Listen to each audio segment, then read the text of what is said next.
processing and all that stuff. But most certainly,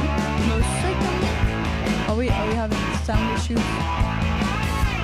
Okay, we are waiting for sound issues or no sound issues. What have I got here? Bam, bam, bam. Now, while you eat, you should be eating dinner. I mean, I don't know what time it is where you're at. Maybe you are eating your dinner. Maybe it's midnight. Vancouver, British Columbia is 12 p.m. The time of this live broadcast for the podcast. Ooh, yeah.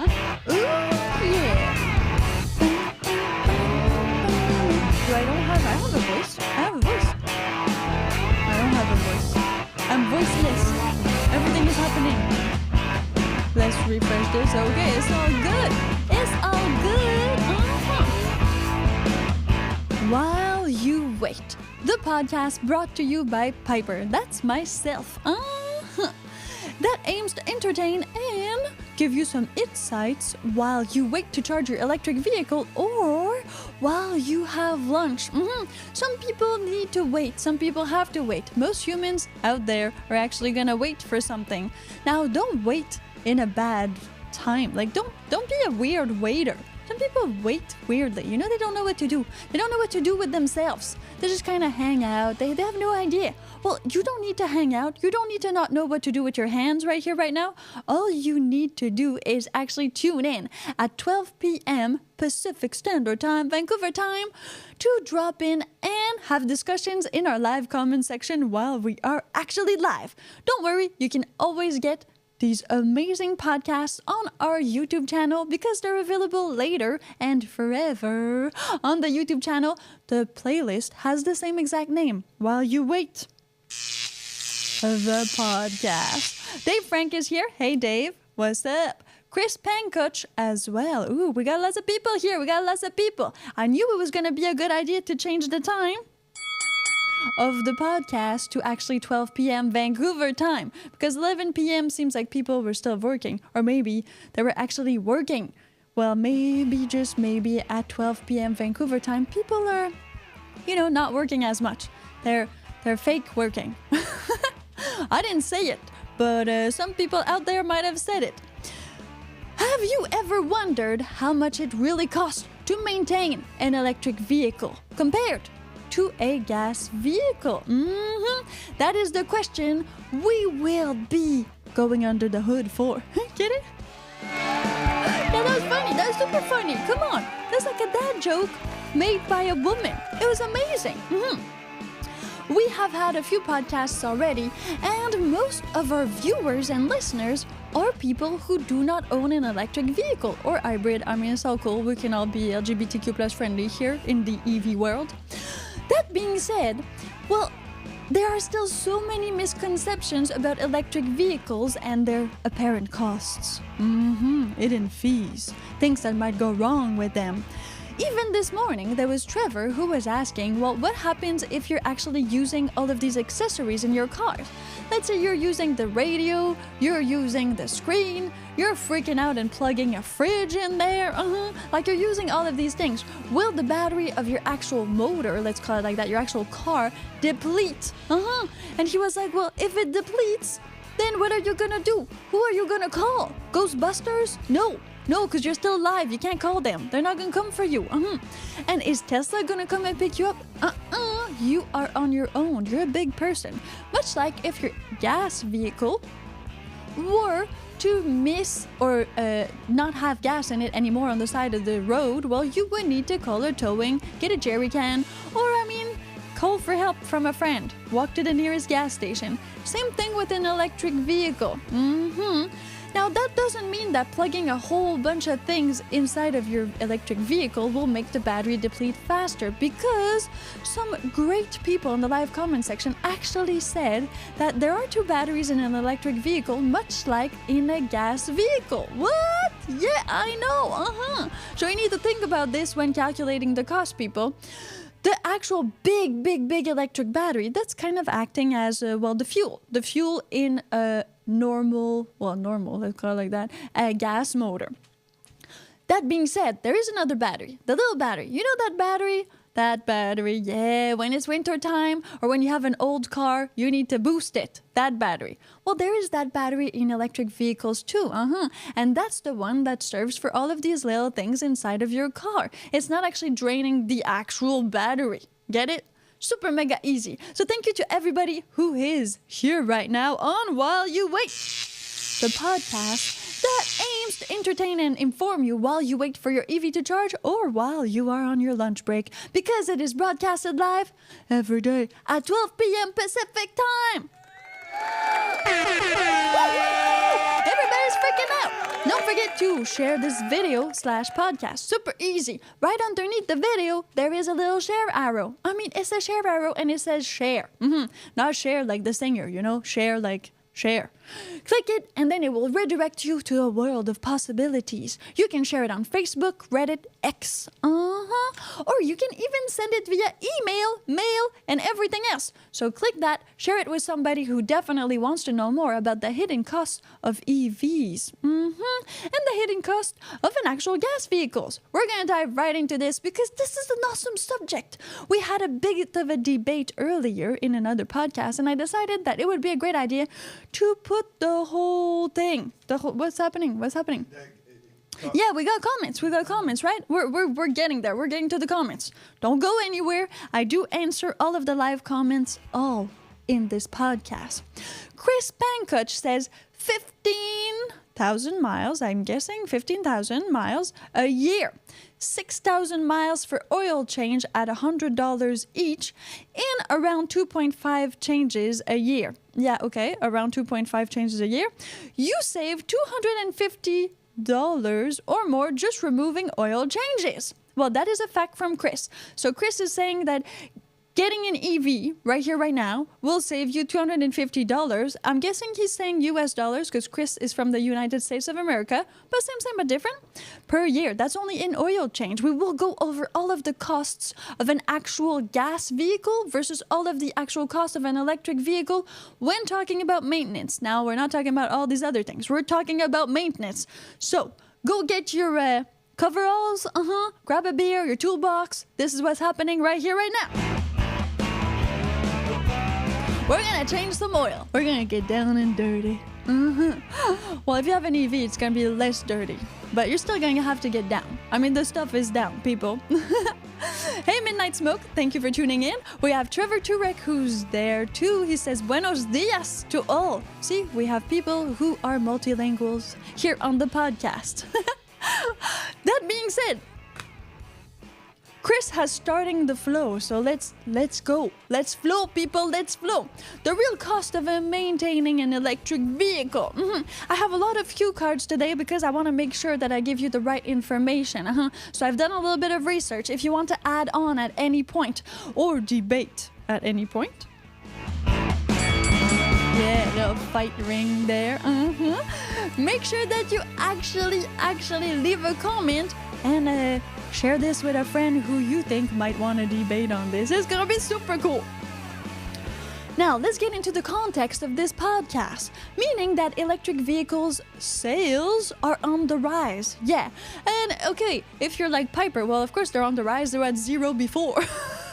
Well, yeah, this is a good point. You're a very, very intelligent person. Yes, they were at zero before, but even so, even with inflation, interest, tax rates, electric vehicle purchases here in Canada are on the rise. In the United States, I could look it up. I haven't looked it up yet, but I mean, I'm pretty sure they are too.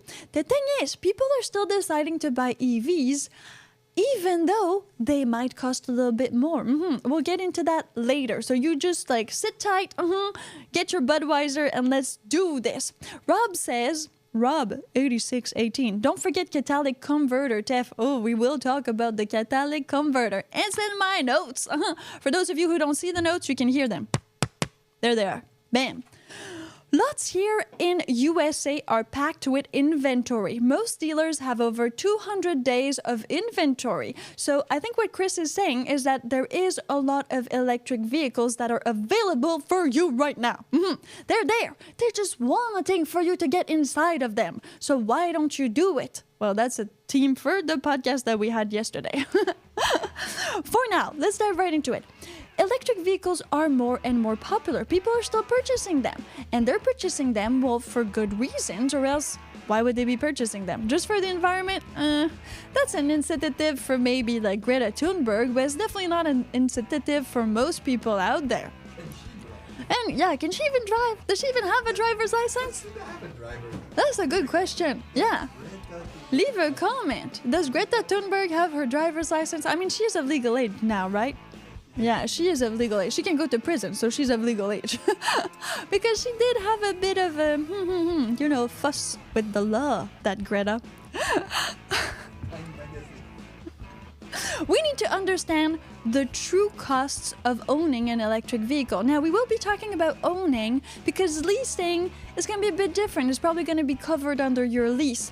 And then, well, if you're actually not owning and you're borrowing it for a friend, well, maybe, just maybe, they're going to cover that too.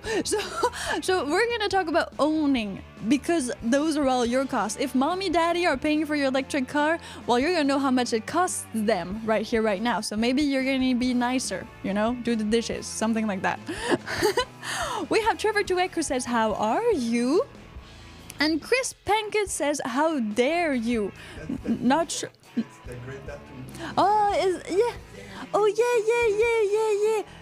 That's the Greta Thunberg mantra. How dare you? Yeah, and then she was like crying and oh my God, she looked like, oof, I don't know. I would not sit next to her. I would be kind of scared.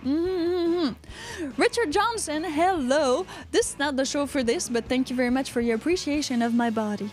I'm guessing that you must be watching and not just listening. You can also listen if it's too distracting to look at me. That's why this is called While You Wait.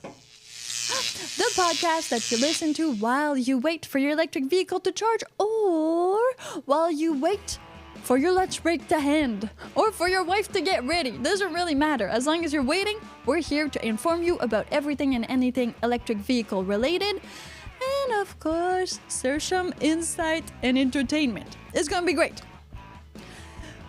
Okay, main points. We're gonna be discussing about the maintenance fees mostly. Let's go right into that mechanical aspect. Okay, people? Mechanical aspect. So what time is it? 12:47. I'm gonna done the intro right now. I'm writing this for my chapters on YouTube. It seems like it gets you more views for some reason. And since we're still working on getting this channel monetized, any of your watch hours can help us. Also, don't forget that we do have a Patreon, which inside of we offer exclusive behind-the-scene content. Go check out our Patreon.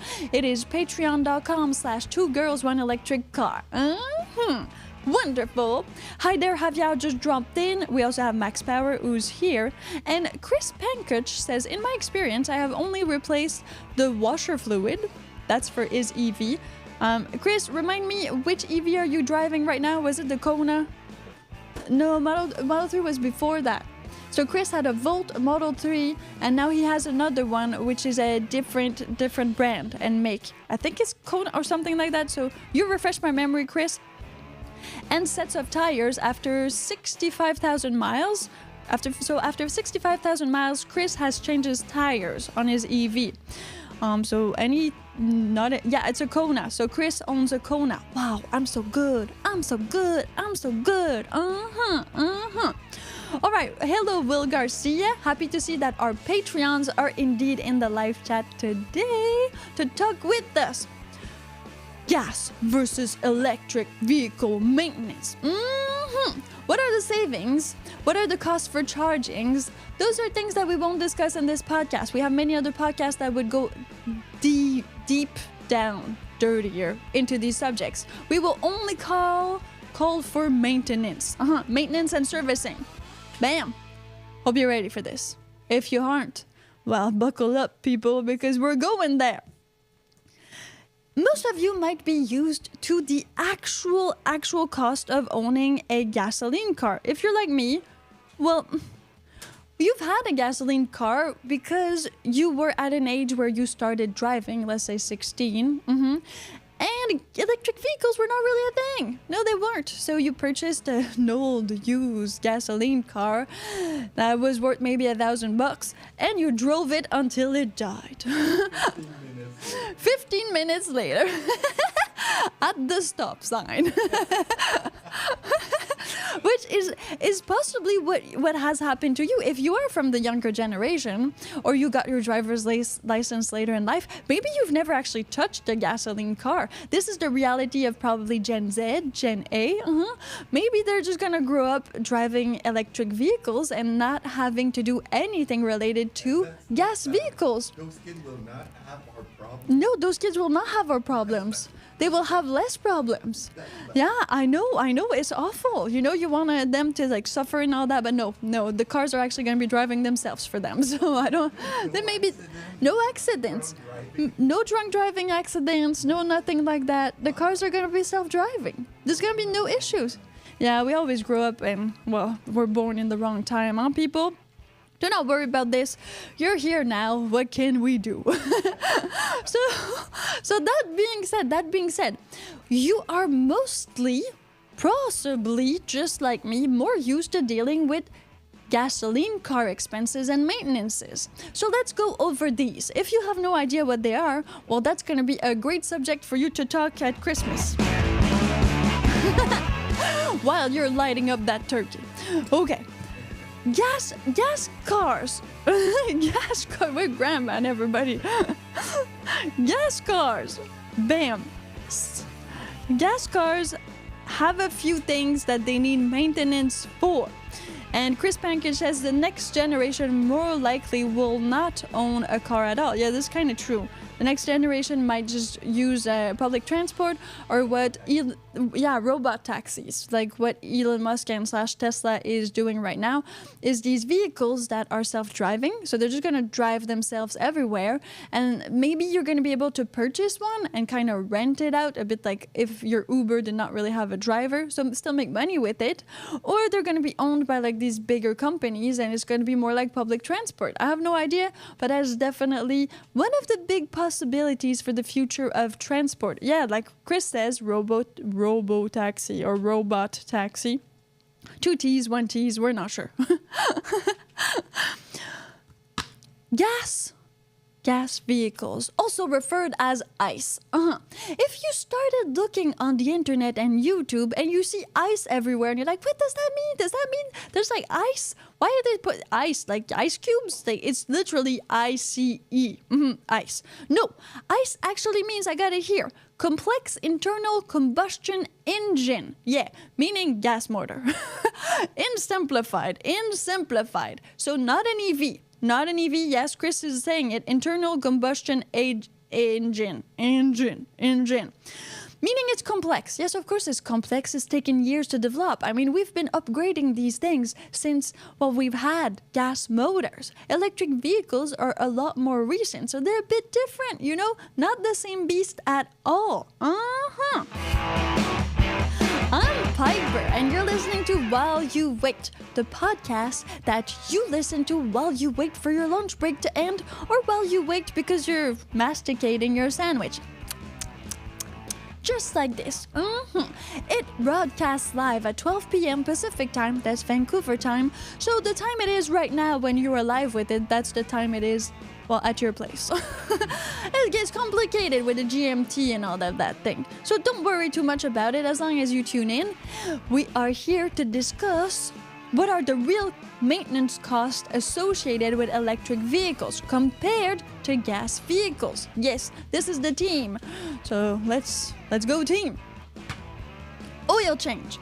Oil change is definitely something you need to think about when you have a gas vehicle. Now you can say, Piper, I'm just never going to change my oil. You can do that. You can definitely do that. I've met people who did it. I'm not... It's like... Mr. Here's done it for 5 years. 5 years. 5 years. On a 3-cylinder, you've done it for 5 years, right? So people do that. People don't know they need to change the oil, so they do that. Am I saying it's good? No. What? Or you don't have the money. That's true, because you're a student and you just don't have the money for a few pints of oil. That means you don't change it, and it gets like really dark. Your oil gets really, really dark. Now, you need to change the oil. It's a thing. You need to change the oil, and it's regularly. Now, usually a few thousand miles. With gasoline vehicles, you will need to do that. That's part of the maintenance costs. Maintenance costs of owning a gas vehicle, the oil change. Of course, depending on the type of oil you put into your car, the prices may vary. And then how often you really do it. And if you do it yourself, because it is kind of possible to do it yourself. So all of these things you need to think about, but if you're not a garage person, you just go to Canadian Tire or any other garage and they will do that for you. Even Mr. Lube does oil changes now here in Canada. I don't know. I mean, it makes sense because they're called Mr. Lube, right? It reminds you of a date on the internet? Mr. Lube. Whoa, that must have been a really cool date. Engine maintenance. Now, the thing is, if you do have an actual engine, you're going to need to maintain it. Gas is just one thing, and the oil to, for all of these moving parts to work together, well, that means that you will need to change those. Where's my thing? Oh, there it is. There's my other thing. Wait a second, people. Okay, I had this here. Okay, wonderful. Meaning that engine maintenance is a thing. You will need to replace some parts of the engine, to wash it, clean it. Huh? The spark plug? Well, I have a list, a comprehensive list of all the moving parts you will need to change on your ICE vehicle, meaning gasoline vehicle. Oh, you ready for this? Okay, spark plugs, air filter, fuel system cleaning. Those are 3 things that you need to think about when purchasing a gas vehicle. These will need to be either changed, either cleaned, or at one point, of course, they will degrade like anything and you will need to, well, replace them. That's another possibility. So replacement, change, you know, they're synonyms, right? Just checking if you're paying attention. Chris Pankich is saying that Tesla motors are sealed. There is no fluid maintenance. Well, thank you for going right there right now. That's what she said. And we have Javier who says, I think the electric motors on Teslas have a type of oil in them. Thank you very much, Javier. I'm not sure about that, so we're gonna have to dive right into there. Dave Frank is saying tire rotation, fluid replacement, and cabin air filter changes. Some people know what they're talking about, yeah? Dave Frank also says EV owners can save on average of $4,600 USD in repair and maintenance costs compared to gasoline vehicles over the vehicle's lifetime. So that is one statistic that Dave Frank has found for us. Chris Pankcher has also found another one because he had his own, electric vehicle. He owns a Kona, and he did say that his Kona, without the oil change, oil change would cost you close to $250 per year. Meaning that just not having the oil to change is going to save you that $250 per year. Good to know. So you need to remove that from the cost of what the vehicle costs you. Exactly. You will need to remove that from the actual cost of the vehicle. And we will dive deeper into that more related to the end of this video because that makes a lot of sense. Those are all maintenance costs that you will not pay up front. This is later on. But you need to think about all these costs that are normally associated to gas vehicles when purchasing an electric vehicle. Now, the upfront cost for an electric vehicle might be a little bit higher, but you don't have all of these other costs on the long term. This is great. This is great. We are talking about how much does it really cost to do the maintenance on an electric vehicle compared to gasoline vehicle, because we're not at hydrogen yet, people. I haven't seen much of those on the road yet. Exhaust system. So the exhaust system is another one. Exhaust system maintenance. Meaning that an electric vehicle, and if you're wondering, when are we going to get to electric vehicle? We're going to get to electric vehicle right after this. Firstly, I'm doing all of the gas car components, and then we're going to go into all of the EV maintenance cost, just so you have a good comparison. And most of you might be more familiar with gasoline maintenance costs, because, we've had more in the past.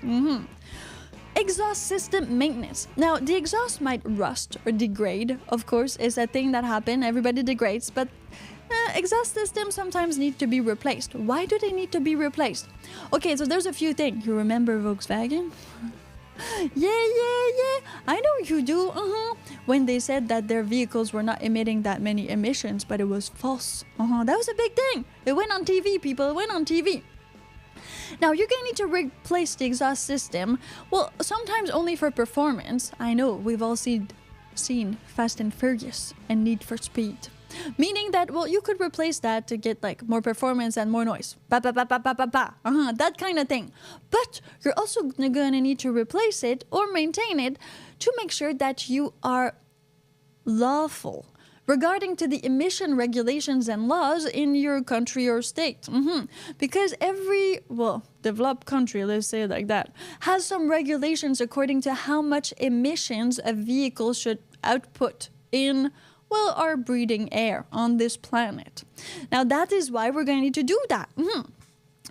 Okay, is everybody still paying attention? Are you all there? In the live comment section, we have Dave Franco has ate Taco Bell. Great. Did you take your car to go there?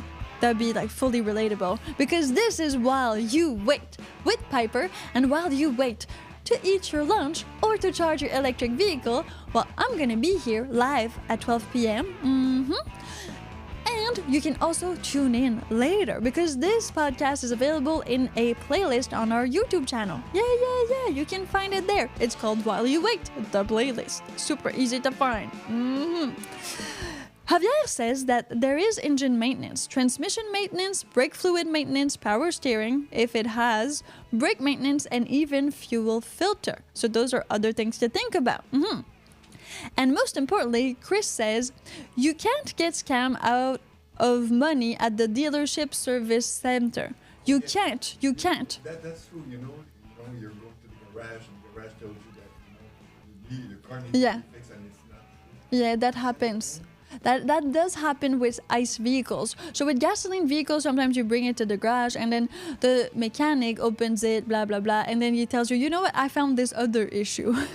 And since you're not a mechanic, you might be like, okay, change that. So your bill in the end is way more expensive than what you just went in for. Let's say that check engine light went on, you went there, you thought it was that one thing, and now you have a higher bill because all of this is not included. The thing with electric vehicles is that, like Chris said, the Tesla, you're not supposed to open it. You can't open it, meaning that you go to the Tesla dealership. Now, some people DIY it. Of course, I'm not saying people are going to do what people do. And as you can find other garages that do that. But that being said, your car is going to tell you if there's something wrong. It's not going to tell you if there's nothing wrong, meaning that it's harder to get scammed because you won't fix something that's not broken, okay? In that sense. Exactly. The app will tell you. The app literally tells you what's wrong. Now, you fix only that and just that. The rest of the things that are wrong are possibly more going to be about aesthetics. Or let's say my climatization system was doing a weird noise. Now the Freon was leaking, and of course the car did not tell me about this because that wasn't related to the battery or the brake system, the regenerative brake system on EVs, or any component like that. It was just kind of, an aesthetic thing. Maybe it will someday. Maybe it will. Maybe if there was really, really no more fluid like Freon, maybe it would have told me something. I don't know. I have no idea, actually. If you know this, leave a live comment. Yeah. So that we can talk about this. Javier says, yes, you can get scammed. I agree. They tend to sell you things you really don't need or can wait for. That is true. That is the way mechanics have been for years. I mean, they're salespeople. They have you there right now. Why not add $100 to the bill? It makes a lot of sense, or else you're not going to go there if you don't really need to. Oh, Javier says, I used to work on a auto dealer in the service area. So Javier knows what he's talking about. So he's saying that they actually do, try to find other things to fix on your car, even though it's maybe not necessary right now. Chris says, I spent 10 years in a body shop, at the body shop, doing something unholy, like scamming people for spark plugs. And then he says it was attached to a dealer. So that being said, it's great. So we have real people here in the live comment section on the podcast that have real experience and that have worked in these facilities, dealerships, garages. So you know how it works. I mean, it's the industry standard right now. It's not that they want to scam you, it's just that's how it is now. meaning that electric vehicles have this possibility to, well, a clean start, a fresh sheet, you know, all of these things, not scamming people. Because of everything that is in the software, and most EVs are very software oriented, well, it's going to be very hard for you to be like, no, I don't want this. Plus, everything passes through the app. You need to acknowledge all of this estimate and these things, and then they tell you everything right in my Tesla app. I'm saying this for Tesla. I don't know for other EVs. I mean, Chris has a Kona, so that might be a bit different. But I do feel like EVs do have a very comprehensive, software setup. Whereas if something is wrong with your car, the car will tell you, not the mechanic. Unfortunately. Not the guy you don't trust that your vehicle is already there is going to try to get a little bit more. So let's get right back into the costs of the maintenance on a gas vehicle. A few people have said in the live comment section, but we also have the emission system maintenance. What do we mean by emission system maintenance? Well, your gas vehicle does emit things like farts, but different. So it emits emissions, and then we need to do something about these emissions. We need to control them. To control these emissions and to make sure that they are, well, okay for the planet, the environment, for the people who live in cities and are breathing all of that stuff. Well, there are a few components on actual gas vehicles that are there that are not on electric vehicles, because electric vehicles don't have the ICE internal combustion engine. They don't have that. That being said, as somebody said in the live comment section, catalytic converter. The catalytic converter is something that I don't know how it works exactly, but it's supposed to lower emissions. It's supposed to make cleaner air, sort of, kind of. It's a chemical thing, right? Gold, they got other chemicals, a lot of rare metals. A lot of rare metals in there. And that's, that's supposed to make it so that you emit less CO2 and other really bad gases. Exactly. Gases into the air. If you know more about this, just drop a comment. Is that easy? So the catalytic converter have been known to be stolen a lot in the past year at the time of recording this podcast, which is called While You Wait. Because while you wait to charge your electric vehicle or to purchase your very own, we are here to inform you and entertain you. Yeah, you can also listen to it on your lunch break, because this podcast is aired live from the YouTube channel at 12 p.m. Vancouver time. Yeah. I know people are super happy about this. The catalytic converter has been stolen in some types of vehicles because there's a lot of rare metals in the catalytic converter. Like gold, mostly gold. And so, and it's easy to steal. You just roll underneath the vehicle, you cut a few things, bam, you got the thing, and they resell it. Especially on model Honda, the SUV Honda. The SUV from Honda. Really sliding. Yeah, the SUV from Honda. Why an SUV? Because it's higher, a little bit higher, so people can really slide underneath and cut it off. Now, you can do your own research on this, but that being said, if you do own one of these cars that has a catalytic converter that is easily accessible, and also, the thing is, some catalytic converters, most cars have catalytic converter, that's not the issue. The thing is that some of them have more precious metals in them because they're bigger vehicles, so you get more money for them. That is why some people sell them, like the SUV from Honda. I'm not recalling the name, but I'm sure somebody in the live comment section will actually tell us more. But that is me touching my microphone too much. Now there's also oxygen sensors. Well, you need to know how. Okay, wait. Stolen mostly from Hondas and Kias. That's from Trevor. So if you have a Honda or a Kia, be made aware that your catalytic converter might get stolen. I mean, it's not a big thing in some states and some provinces here in Canada and the United States of America. It is more proud. I don't know. It has happened more. So make sure that you do that. Also, it's super expensive to change it. It's like $7,000. Yeah, it's really expensive to change a catalytic converter. So either take an insurance for it, or make sure that you put. Some people are putting a sheet of metal so that the stealers cannot have access to it. I know this is a little bit of overthinking. Skid plate. Skid plate. Yeah, skid plate. Oh, I didn't know it was called that. So cool. Skid plate. Yeah, the motorcycles, we had it because you don't want to like bust the motor. Bust the move. And a catalytic converter for hybrids are more expensive than regular gas engines. That's from Javier. Thank you for saying. I had no idea. So I guess that must be because an hybrid does half and half, right?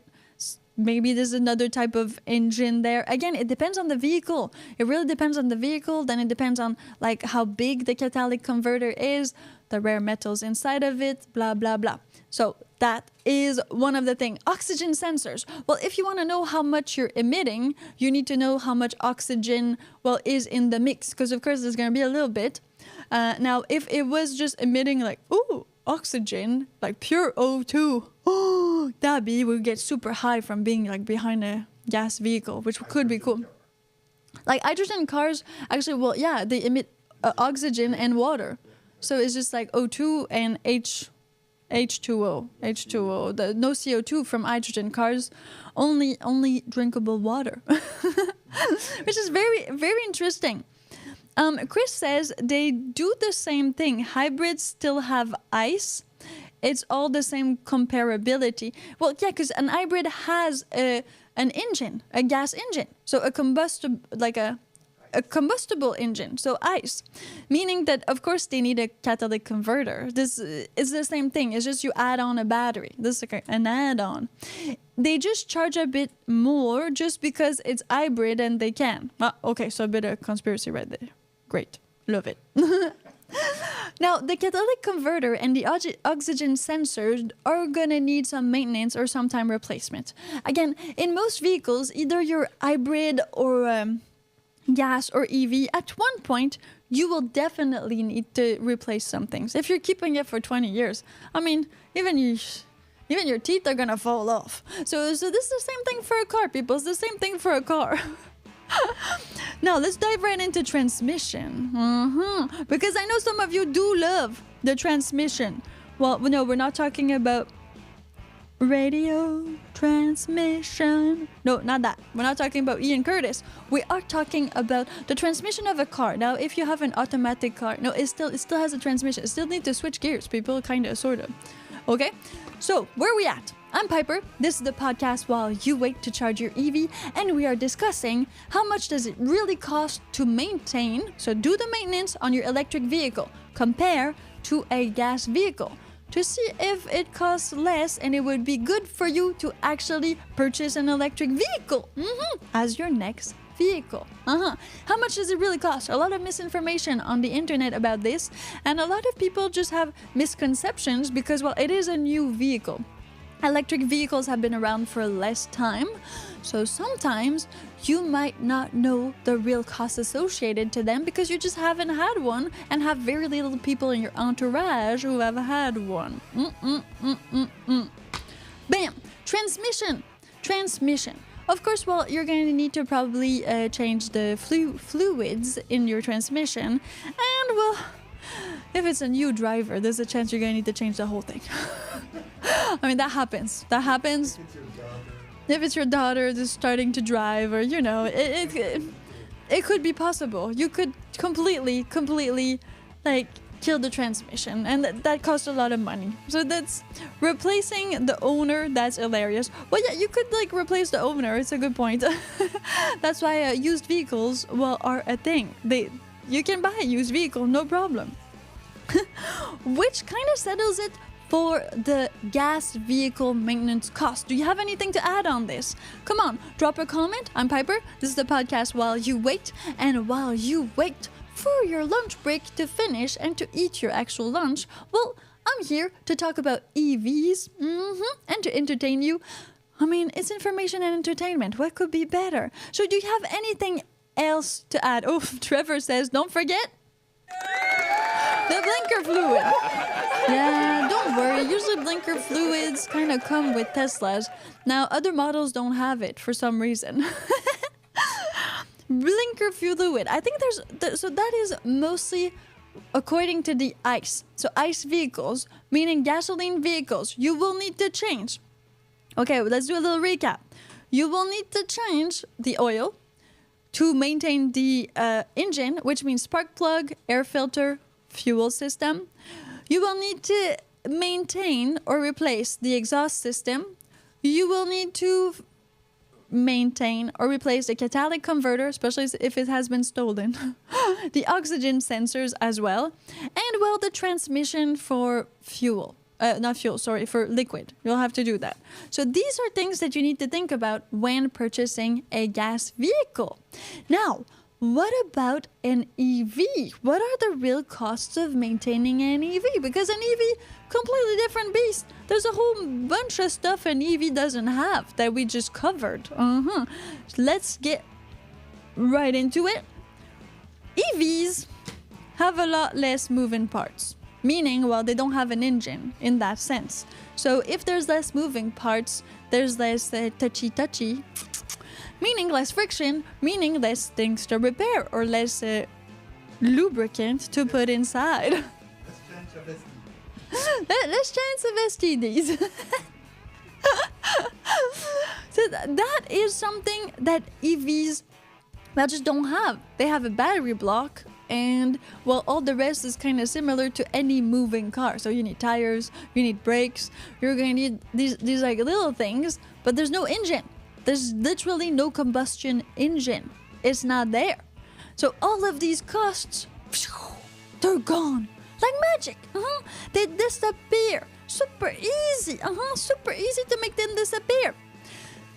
So, if you get what I'm saying, there is no oil change on an EV. So no oil change cost. Like Chris was saying, that's approximately, for Chris in the United States of America, $250 per year. Of course, if you tell me, well, Piper, I'm just not going to do the oil change, well, that's on you. But if you should do it when recommended by your dealer and by like the manufacturer of your automobile, well, it's going to cost you approximately $250 per year. Again, those are estimates. It really depends on where you're at. If you take like the brake fluids from a diner in China doing General Tao, that works too. So it really depends on you. Now, transmission fluid replacement. There is no transmission on an electric vehicle. There's no boxes there. You don't change gears. It doesn't work like that. It's just like you... Yeah. There's no boxes. There's no transmission. It's an EV, people. So you don't need to change any of that. If you are a parent, well, sorry, but your kid is going to want to learn to drive at one point. You possibly have a car. Full FSD. Go full FSD, full self-drive with the Teslas. But be made aware that, well, the transmission, if you have a manual car or something like that, yeah, you drive stick, you like the stick, is fine. We don't judge here on the podcast while you wait. So that being said, well, you don't have to change the transmission. You don't have to be careful with the transmission. There's no transmission. It's just the car is going to go faster if you accelerate. And then it's going to go less faster if you decelerate or you press the brake. Bam. It goes drive, reverse, neutral, park. That's pretty much it. There's no 1, 2, 3, 4, 5, 6. Oh, super easy to join. Chris says, Hyundai's EV, all of them, not Tesla, have a fluid in the gearbox. Okay? It has some kind of gear. He says some kind of, that needs changing at 80,000 miles. Well, that's pretty good. 80,000 miles or 8 years. So you need to change your oil like once every 8 years. That's pretty good. It's expensive, but if you can do it yourself, it's only $200. Okay, so that... Is there some YouTube about this? Yeah, are there YouTubes about it? I would like to see that. This is quite interesting because every time you decide to DIY something, you really need to know what you're doing or else it's going to cost you more later. That's the other sentence for do it yourself. Cost you more later, just not right now. And then Trevor says, well then, what gives out or puts out torque? That is interesting. So what gives out and puts out torque on an electric vehicle is electricity that is like directly, it's an electric motor, kinda, that's directly on the tires. So there's no transmission. You just accelerate and it accelerates. From my comprehension, I could be wrong, but I'm sure some really nice boys in the live comment section are gonna actually talk to me about this. It's a bit like when you plug your radio, you're not changing gears. I mean, the electricity that's going into it is just flowing into it. There's go more fast, so push to deplete more, and then don't push to just like an RC car, exactly. Just like an RC car. There's no. So if you have played with an RC car that was electric, because I've seen some that are actually gasoline powered. This is crazy stuff. People, that's crazy. And there's even a person there on the track that refuels it. I know. So there are some piston. There's some refuelers of electric car that are not electric, that are like RC cars. Crazy stuff. Now, meaning that, yeah, it is instant torque because there's no transmission. It's instant. That's why they call it instant torque. It's instant. You press the pedal. I just like postulated everywhere. Now, okay, so no transmission fluid replacement and no exhaust system repair. EVs do not have exhaust systems. They don't. So you can ride it in your garage and, well, you're going to stay with us. It's not going to happen. Wait, try to sleep in your EV. There's actually a camp mode on mine, so you can definitely do that. It is impossible. Meaning that all of the exhaust system repairs are not going to be there. It's like all of these little things. None. There's no exhaust. There's none. It's not there. There's no hole. You can't put a potato in it. It's not there. It's non-existent. Dave Frank says, why did the electric car refuse to play hide and seek? Oh, that's going to be a joke. Okay, I'm ready for this. Because it didn't want to be charged with hiding.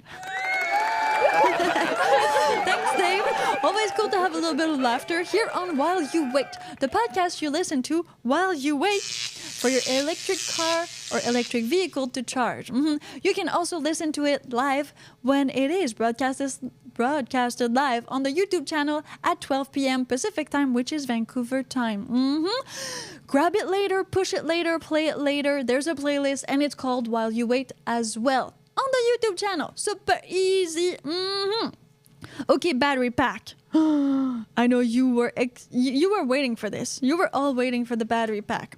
So big difference between the gasoline car and the EV car is the battery pack. The battery pack acts as the actual ICE, as the engine, as the internal combustion engine on an electric car is, well, the battery pack. It's that simple. Same, but very different. You need to be aware that the battery pack on an EV will degrade. A bit like your engine is going to need oil and it's going to need spark plugs, replacements and things like that. It will degrade. The thing is, when you purchase an electric vehicle, well, it does software updates, meaning that, well, some really cool people that are actually programming, coding, and all of that in the basement of their parents, well, they're thinking about how to make it so that your battery doesn't degrade as much. Meaning that, yes, you're gonna hear me right. With an actual software update, you can diminish the degradation of your battery. Yeah, it's possible. It's all about where you put stuff, in which place, and how you use all of that stuff. So it can be optimized. Even though you already purchased the electric vehicle and the battery's already degrading, new software updates are pushed about every month. For Tesla, my Tesla actually tells me like quite often, like it's time for a software update. It connects to like a Wi-Fi or an actual internet because there is internet in my Tesla. It comes with forever because the 2016 Model X. So it's just going to update itself. And that's going to mean that, well, I'm going to optimize my battery without doing nothing, without like changing or doing any costs. It's just a software update. No cost to it. None. Zero. Amazing. Okay, so that is something you need to think about. And then Chris did add to this, so we will say it, that there is like a cooling system maintenance on some EVs. And like he said, the Hyundai does have some kind of fluid in the gearbox that you need to change. So that you need to be aware of. But again, that Hyundai, which Chris is saying, that's every 8 years or 80,000 miles. 80,000 miles, people, miles. That's multiplied by 1.6 kilometers. And since 1.6 to equal kilometers. And since, well, I'm not a human calculator, I'll let you do that. Chris says, totally slept in my Tesla coming home from gigs. Because, yeah, Chris is a musician. Sometimes I missed Pasadena, California. Then the car woke me up. I freaked out if I didn't have autopilot, I'd be dead. Well, you're not supposed to do that, Chris. You're not supposed to actually sleep in the freaking car. It's not yet fully self-driving. I mean, yes and no, but you're not supposed to sleep in it. So Chris did test it. Chris did. Bad Chris. Where's my... Do I have a bad button? That's not a bad button. No, that's not... I don't have a bad button. Okay.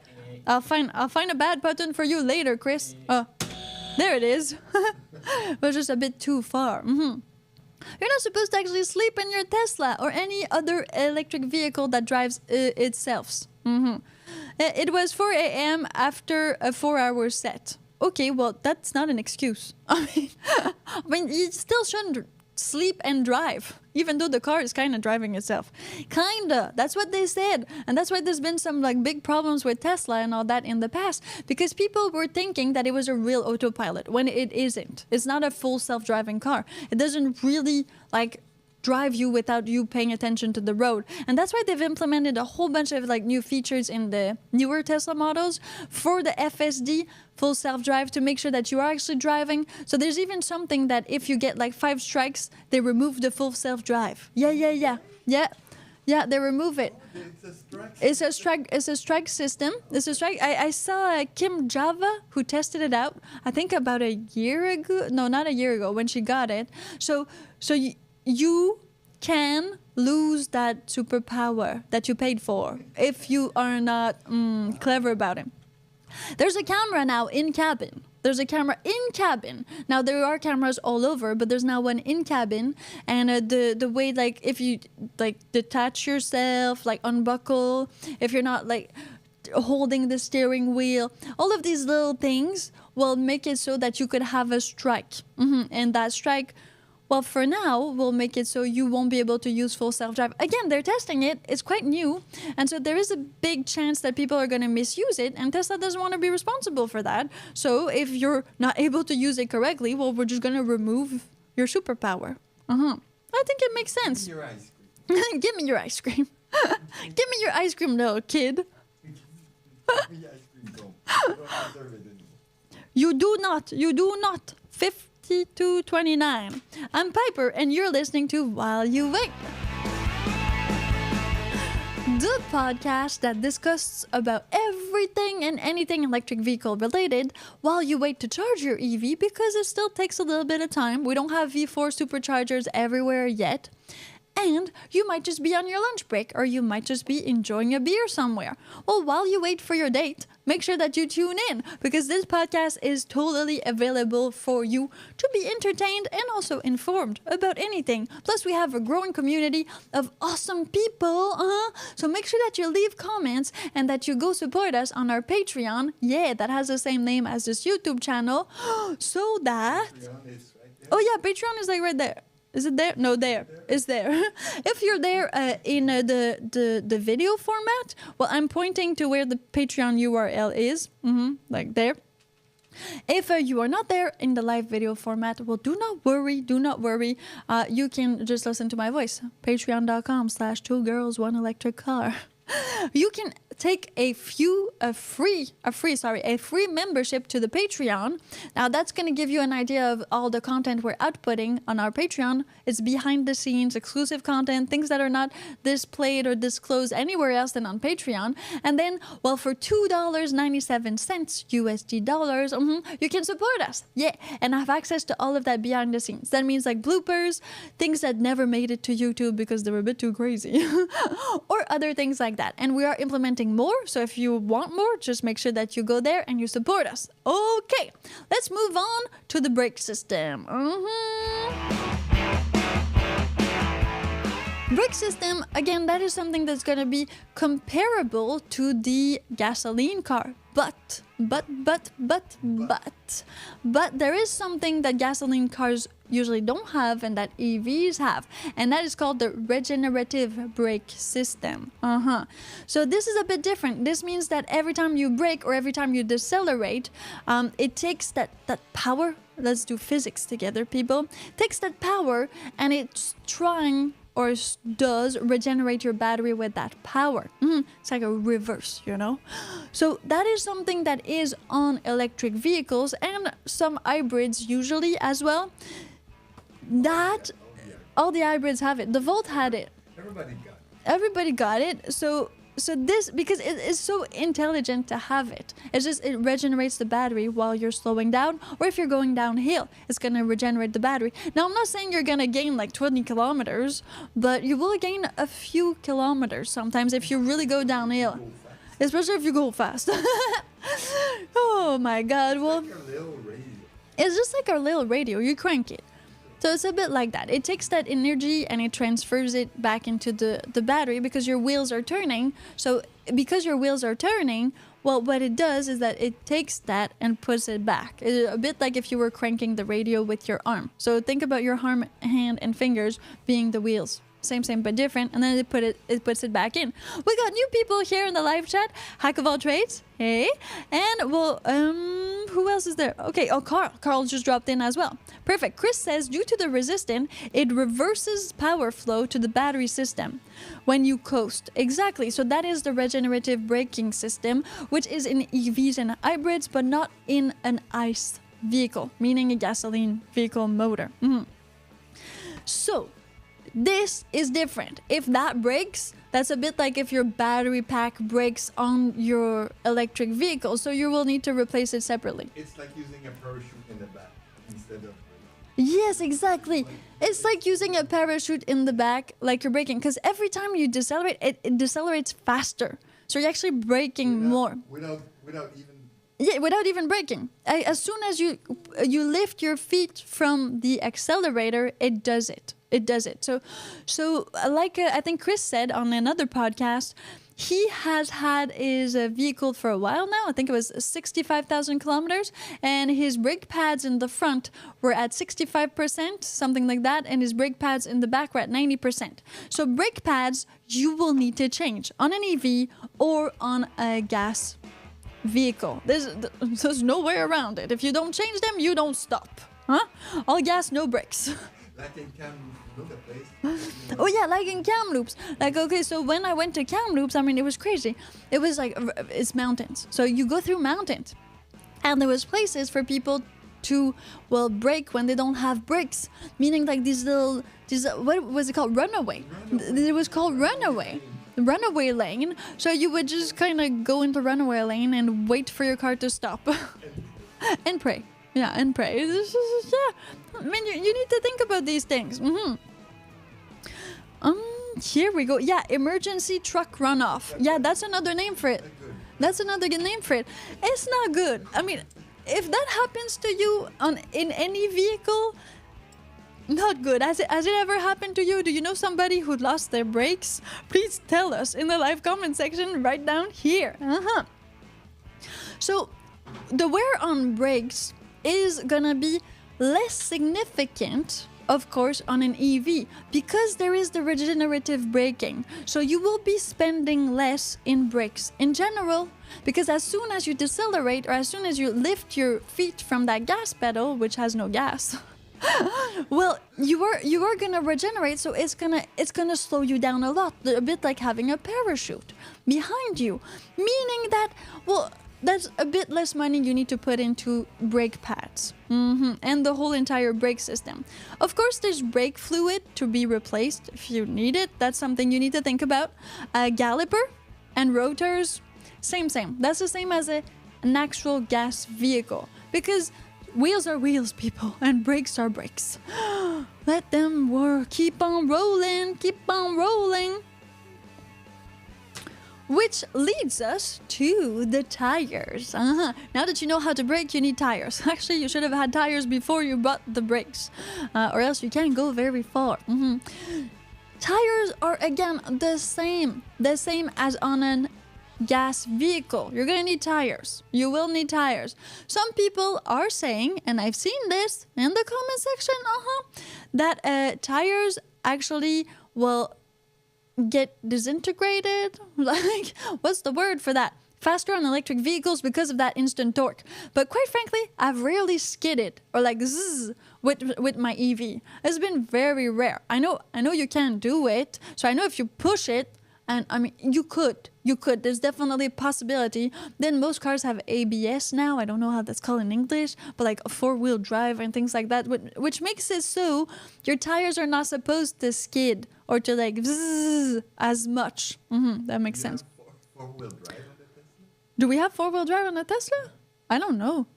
We don't know. I don't know if I have 4-wheel drive on a Tesla Model X. I need to check it. Because EV tires are different. That's what Chris says. EV tires are different. Okay, how are they different? That's very interesting. I had no idea they were different.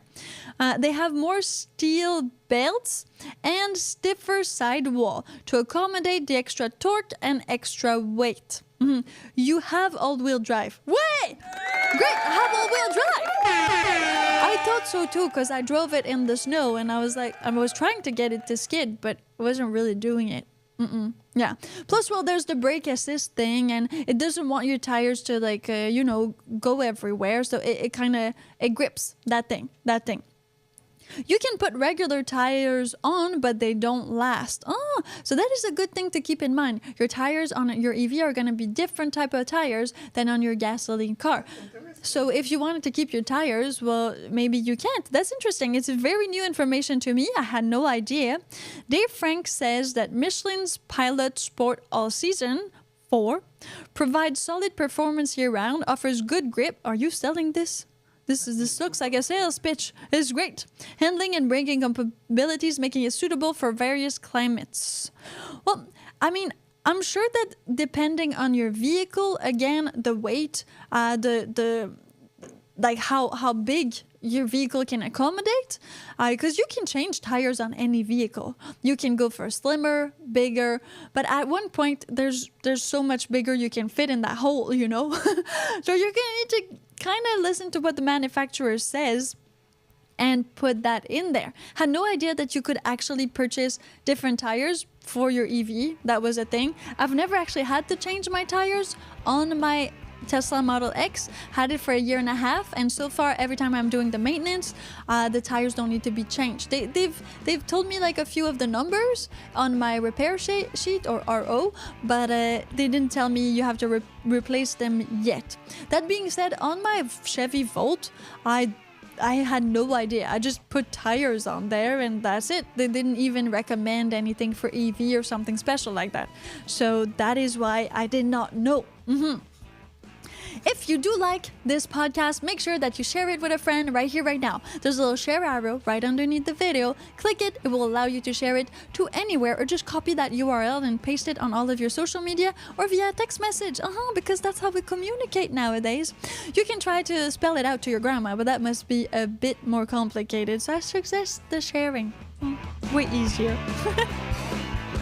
Thank you everybody for dropping in. I'm Piper and you're listening to While You Wait, the podcast that you listen to while you wait for your electric vehicle to charge or for your lunch break to end. We're there to accompany you and inform you about everything and anything electric vehicle related. We are now at the tires. We're talking about the tires. So other thing you're going to need to do with tires is the same as with your gas vehicle. Check the pressure and check the rotation. Now, if you do happen to, roll on a sidewalk, that's probably going to impede some of those things. Again, with new vehicles, even gas vehicles, you have the tire pressure on your dashboard. So you know this. There's tire pressure sensors. Now, if you do change your actual, what is it called? The thing inside the tire. If you change the rim, now some rims don't have the sensor. That means that rims with the sensor are more expensive, and if you're changing your wheels every season, we're talking winter, summer, or like in spring and fall, well, maybe you're gonna opt for a rim that is going to be without the sensors, or maybe you're going to unrim your tires every time. I don't recommend any of those. I have no idea. I'm not a mechanic. But just so you know, I know that with my Chevy Volt, I had 4 rimmed tires for winter and they weren't censored, meaning that I did not have the sensor on those. But for the summer, I had the original rims and I just put summer tires on them and left it there. So I did not have to rim on rim. Meaning that could change a little bit of things, but that's pretty much the same thing for EVs or gas vehicles. Fun Fun fact from Chris. Fun fact. EV run a higher tire pressure to offset the weight and achieve the range advertised. Most are 35 psi. The Model 3 was 42 psi, and the Kona is 38 psi. Actually, you know what? I think in my Tesla Model X, I'm close to 38 psi. I can go to 42, but if I go under 37 psi, it freaks out. It becomes like a yellow, in your dashboard. It does not like that. So I had no idea. Thank you, Chris, again. Super interesting information. And Hack of all trades just adds something. Designated on the sidewall of the tire, e.g., traction A, temperature A, tread wear 50. EVs typically use higher tread wear, harder tires. It's making sense now. So we are having a tire discussion. For those who are just dropping in. It is a tire discussion. It's a tire discussion. The sticker on your driver's document will tell you the exact pressure on every car made. And quite frankly, it's on your dashboard. For most newer models, you will see on your dashboard the tire pressure, and as soon as it goes lower, it will be orange or it will flash. And when you input more air, pressure, whatever in the tire, then it's going to tell you it's okay, and it's going to stop yelling at you while you drive. Meaning it's quite easy to do now. You don't need the little pen with the actual PSI gauge and to push it in between every time you put the air compressor in there. Wow, the world has evolved. It's crazy.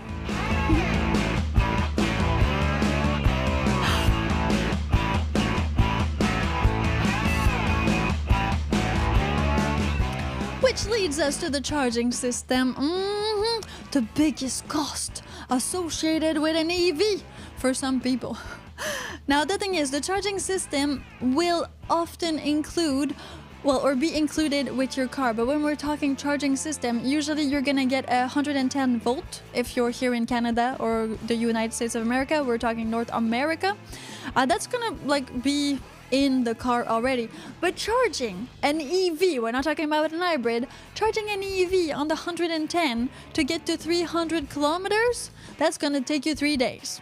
I know, I've done it. So my Tesla Model X has 330 kilometers of range when the battery is full, approximately, and that takes me 2 days and a half.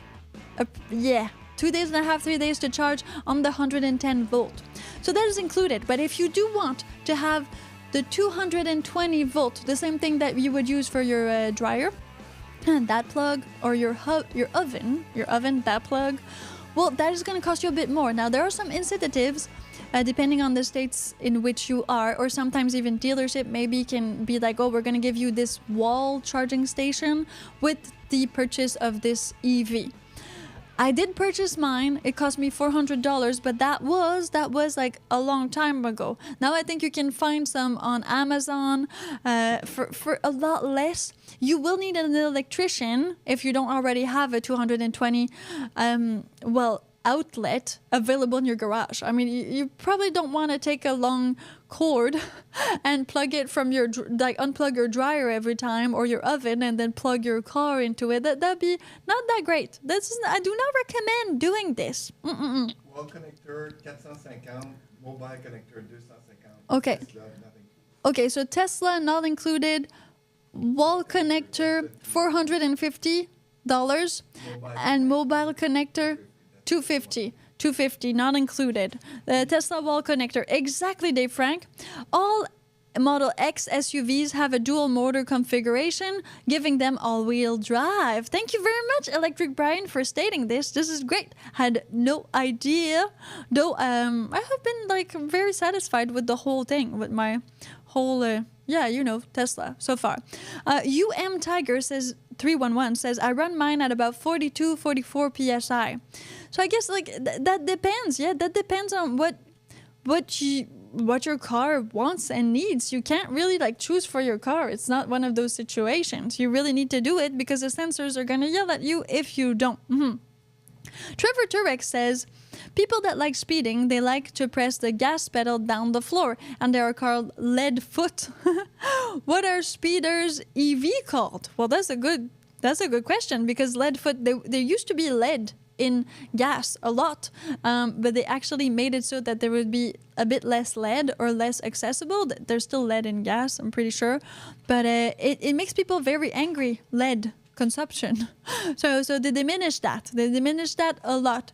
Chris Pankotch is saying we're called geeks or dorks that like to drive fast. That would work as well. Now, the charging system, to get back to it, is sometimes included, sometimes not included. You will need to pay for that to be able to charge faster. Some people don't actually buy it because they just go to Tesla superchargers, like with my Model X, Tesla 2016. I have free electricity on all Tesla superchargers until I change the battery, meaning that for me it is very advantageous to not use any electricity that is not free because I'm not paying it. That being said, for other people that are looking into purchasing an EV and plugging at home, because home is always going to be less expensive if you are paying for electricity, most times it's going to be way less expensive than going to any other EV charger or supercharger. Well, you might want to invest that $400, $450, $100 into a wall connector so that you can plug your EV faster if you need to commute more, and a lot. And depending on the capabilities of your car. So that is for the charging system. Bam! It's pretty easy. Now, let's get into like the real discussion about all of this. Yeah. So recap. I'm Piper. You're listening to While You Charge, the podcast that is there for you while you charge your EV. And while you charge yourself during your lunch break. I mean, you need to eat too. Everybody needs to eat, and that is fine. That is why this podcast airs on YouTube live at 12 p.m. YouTube Vancouver time. Super easy to join in and tune in. If ever you miss it, don't worry, you can always catch it again on the playlist that has the same name, While You Wait. You can press it, play it, share it, do whatever you want with it. Great. We discussed all of the maintenance costs on a gas vehicle and all of the maintenance costs on an electric vehicle. Let's do a little recap to make sure that we have everything down. If you have anything to add, now would be the time to actually put it in. So, ICE vehicles, meaning internal combustion engine vehicles, well, they need regular oil changes, which is a cost of approximately $250 per year, according to Chris. So every few thousand miles, you're going to need to change the oil in your car, your gasoline car. Now, as for engine maintenance, we have spark plugs that need to be changed, air filters that need to be cleaned out or changed, fuel system that needs to be cleaned at some point. Exhaust system, well, can have some rust on there. So to optimize performance and to optimize, well, the emission regulations that are in your country or state, sometimes it needs to be replaced, cleaned, or, well, optimized. Emission system maintenance. Now we're talking about really everything that controls the emission. What your gas vehicle is outputting into this world, because, well, I mean, it's working, so something is gonna have to come out. It's like garbage. So it needs a catalytic converter that sometimes are getting stalled. Not everywhere, not all the time, but do watch for all of these things. And oxygen sensors, which will need to be replaced at one point and need to be maintained, depending. Transmission maintenance, meaning, well, fluids, of course, and if you break the transmission, well, that's a cost. It's a big one. It's a really big one. Don't break the transmission, people. Don't break the transmission. As far as EV goes, what are the real costs associated to maintaining, yes, an electric vehicles? Here we have it. It is a simplified maintenance. I mean, you have to understand that. It is simplified. There's less moving components in an EV than in a gasoline vehicle. It's just like that. Just like that. Less moving parts equal, well, no oil changes, no transmission fluid replacement, no exhaust system repair. Bam. Yeah. Plus, we can add to that, I mean, no transmission repair. If ever you break the transmission, there's none. You're not going to have to pay for that. The battery pack does degrade. But with software updates, we are optimizing that degradation every single day. Meaning that if you purchase an EV right now today, there's possibly in a year a new software update that's going to make it so your battery is not going to degrade as much. Where if you were to change a component on your actual gasoline motor, well, that would make it so maybe it wouldn't degrade as well. but we're talking software, not hardware. Get it? Pretty cool. Some EVs do have some fluids, like a cooling system fluid, and well, a sort of kind of gearbox fluid, even though it doesn't have a gearbox on Hyundai EVs. Thank you, Chris, for bringing that to our attention. We also have, well, the brakes, because the EVs have regenerative brakes. Yeah. They have a regenerative brake system. Every time you take your foot off of that gas pedal, it starts to regenerate the battery. If you're going downhill, it starts to regenerate the battery. Again, you can all see that in a little graphic on your dashboard. Usually, it's very straightforward and in your face. Meaning that causes less wear on your brake pads. I mean, it just extends the life of your brake pads because it's braking on its own with the regenerative braking. That being said, if the regenerative braking system does break, well, you're gonna have to cover these costs. Brake fluid replacement, well, that's just because that's brakes. Again, this is where it starts to be the same as in actual gas vehicles. We're talking about brakes, so brakes are brakes. The caliper and the rotors, they need to be changed, replaced, depending on how much you use the car. Is that easy? You don't want your brakes to stick, people. The tires. Now, it has come to my knowledge that tires, are actually, different on EVs. EVs need different tires to be able to accommodate for this instant torque. And usually EVs are a lot heavier because of this bigger battery block. So the battery is very heavy, meaning that there are special tires for EV. So thank you very much to everybody who is actually sharing insightful information in there. The tire pressure you're going to need to watch out for, but that's just like in any car, and well, the rotating and the rims and all of that. But that would be the same exact costs as a gasoline vehicle. Now, the charging system, well, you will need an actual charging system to be able to plug it in a wall somewhere, or if you are solely using Tesla superchargers or any other superchargers or chargers that are close to you but that are privately owned or owned by, I don't know, your town or something like that, well, you'll have to pay for that, but you don't necessarily have to purchase a charging system. You could use the ones that are available already there, like the Tesla supercharger or any other companies that offers it. But if you want to charge at home, you will need to, think about these costs. So, that being said, what are the counter arguments? Like, what are the arguments for and against EVs versus gasoline cars? According to maintenance, again, stay focused, people. We're talking about maintenance. So the affordability of gas vehicles. Gas vehicles are more affordable. What am I saying? Not all gas vehicles are more affordable. Of course, you could buy a McLaren and be like, Piper, this is like $2 million. Yes, but in general, there is right now, at the time of recording this podcast, more options for gas vehicles, and most gas vehicles are cheaper than electric vehicles. Or you will find more cheaper options in the gas vehicle realm than you will find cheaper options, same price options, so cheap, in the electric vehicles. That is a point to keep in mind. But that being said, if you think about all of the cost of maintenance of a gas vehicle compare to all of the cost of maintenance of an electric vehicle, well, that's where you might be wrong.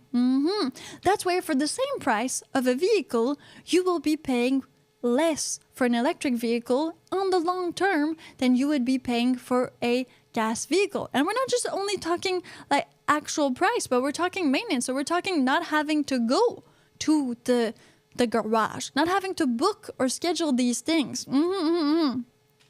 Hack of all trades says, I understand there are limits. Manufacturer that can produce tires meeting Tesla specification. Is it true? I have no idea, but thank you for bringing up this question. We will do our best to answer it in the live comment section or later in another podcast. Chris is saying no. So there are tons. It was a thing at the beginning, like Tesla had some kind of a monopoly because they did their own things, but that's been like almost like 15 years now, close to like 12 years. So a lot of other dealers and even the plug, like the Tesla plug, is becoming more wide. So there are adapters and you can plug it and all of that. Now, that being said, short term, a gas car might be cheaper, again, for the same amount of price. So if you are thinking about spending, let's say, $30,000 on a car, okay, $30,000 on a car, EV or gas. Short term, the gas car is going to cost you $30,000. Now, with the incentive and all that, maybe you're going to be able to get the same price for an EV at $30,000. Maybe it's going to be a bit more expensive. But long term, the EV's cost of maintenance is going to be lower than the gasoline one, in time and in money. Yeah. Most definitely. Dave Frank says EV, although upfront costs for EVs are higher, long-term savings from fuel and maintenance can offset this. Additionally, tax incentives and rebates may further reduce the net cost. Thank you very much, Dave Frank. That's exactly it. So if you are one of these people who thinks that EVs are more expensive, well, you need to think about the lifetime of your EV. You just not need to think just about the present moment. How much does it really cost to maintain? That should be something that you think about. I know it is new because we're more used to calculating all of these other expenses from gas vehicles. We don't even think about it. You just know you have to do an oil change. So you have the money, doesn't matter. You just buy a gas car. But now that we have another option, an option with less maintenance fees, well, it would be great to just kind of see that option if you are somebody who is thinking money-wise, and then the planet and all that we can think about later. But just money-wise, you might be offsetting these prices, like, well, actually, Dave Frank just said. And, bam, I have some proof. Yeah. Well, Piper, you bringing us with some proof? I have proof of everything I've been saying. What? Okay, so as you know, this is the podcast that's called While You Wait for your electric vehicle to charge. And in this podcast, we talk about everything and anything related to electric vehicles with our awesome community that is here live at 12 p.m.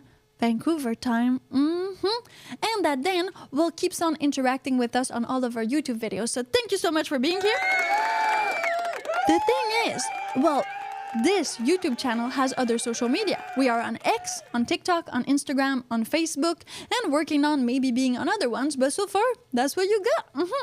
Meaning that, well, I am, yes, me, myself, Piper, subscribed or I follow Elon Musk on X, which makes a lot of sense because, I mean, it's kind of his, right? And I saw this post. I saw this post of Elon Musk. I got it in my face right here. It was posted on April 22nd, if you want to Google it and look for it.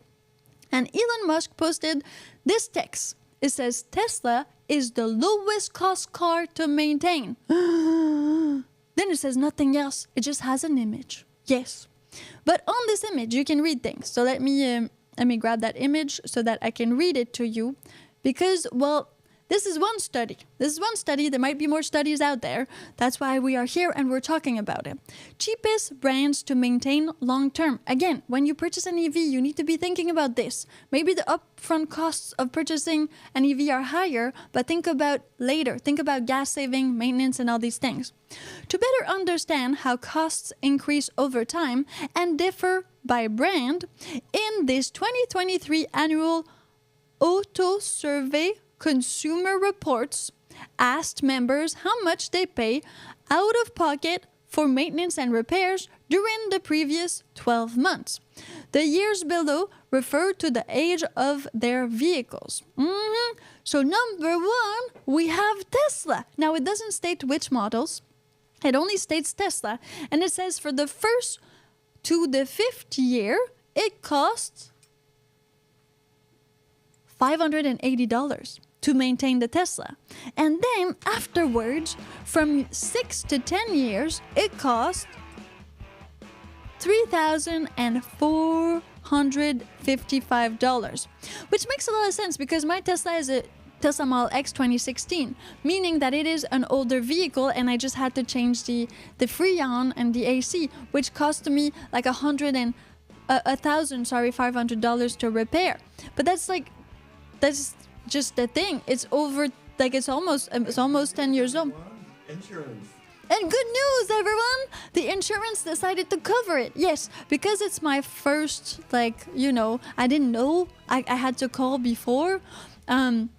in goodwill, they're going to refund me for the amount of $1,316 on that 1,800 and something, because, well, I think the labor of like the plug or something like that is not included.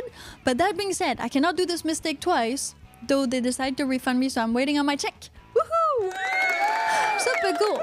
So that being said, here we see from this actual survey that Tesla is the cheapest brand to maintain long term. And Tesla is what? An electric vehicle.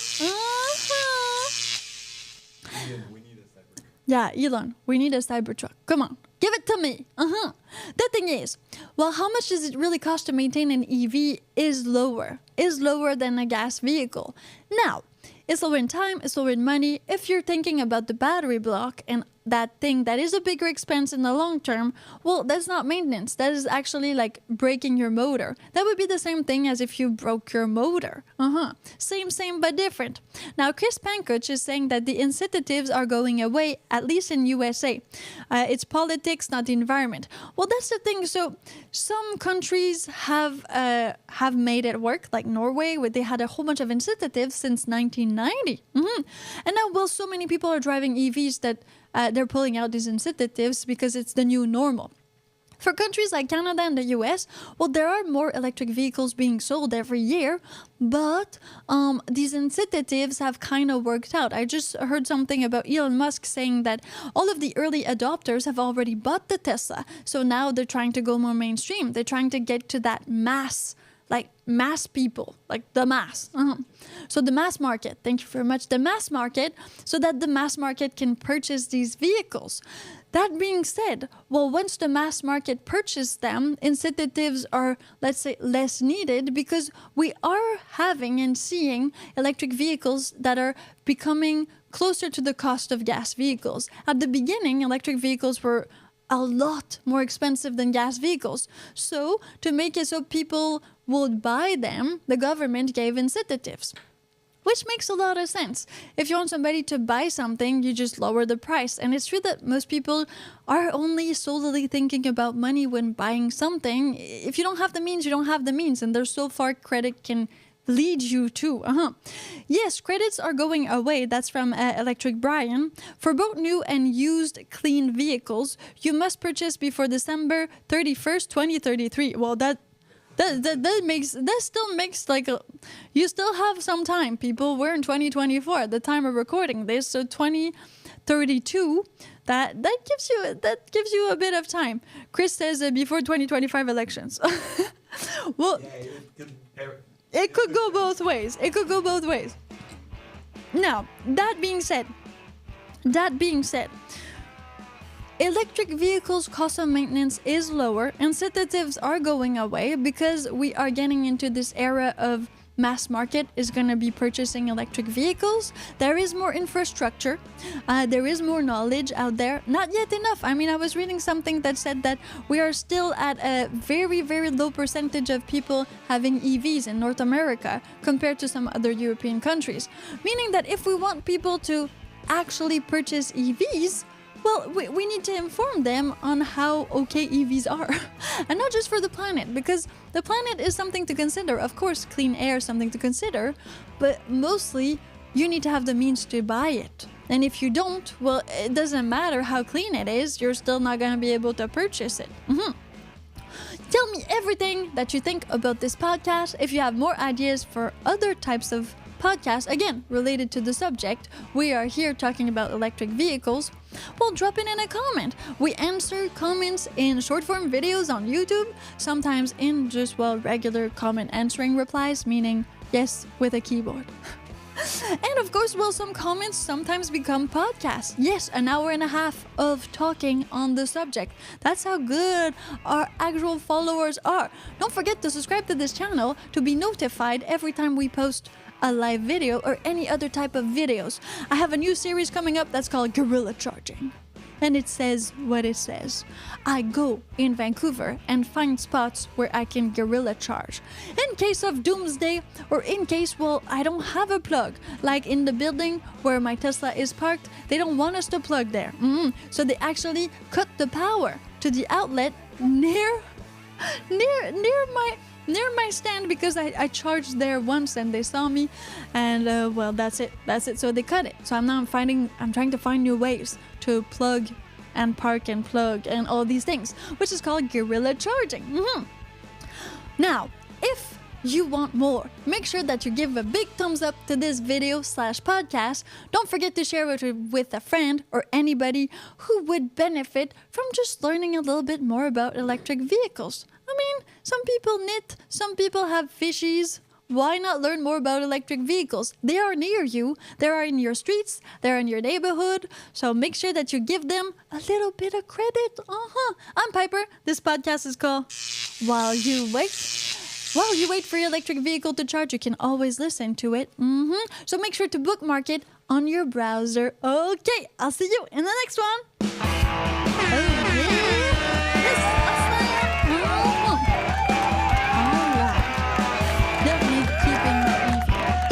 EVs are the best.